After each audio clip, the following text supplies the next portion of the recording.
आख़िरत सादतमंद माण्हुनि जो हिस्सो ऐं दुनिया बदबख़्तनि जी आरज़ू आहे। आख़िरत तव्हांजे रहण जो घर आहे।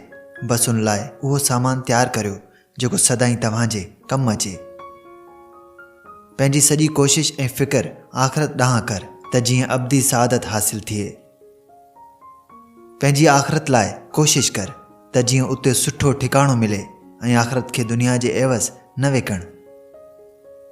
आख़िरत में सभ खां वधीक गनी उहो शख़्स हूंदो जेको दुनिया में सभिनी खां वधीक मुहताज आहे। आख़िरत में सभ खां वधीक हिस्सो उन शख़्स खे मिलंदो जेको दुनिया में घटि नसीब आहे।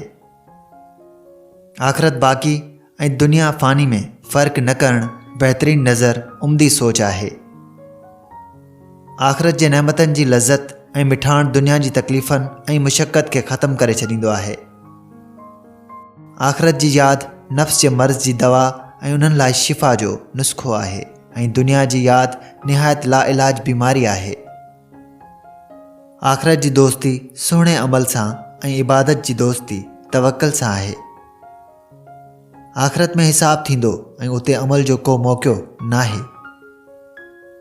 जेको शख़्स दुनिया जे कंहिं बि शइ जो मालिक थींदो त आख़िरत उन्हीअ खां वधीक हथनि मंझां हली वेंदी। केतिरा अहिड़ा माण्हू बि आहिनि जेकी आख़िरत जी सादतनि खां महरूम थी विया आहिनि ऐं दुनिया ॾांहुं झुकी विया आहिनि। हीअ दुनिया त गुज़रगाह सफ़र आहे, आराम जी मंज़िल त आख़िरत आहे। तव्हांखे छा थियो आहे जो थोरी शइ हासिल करे ख़ुशि थियो था ऐं आख़िरत खे विसारे छॾियो था।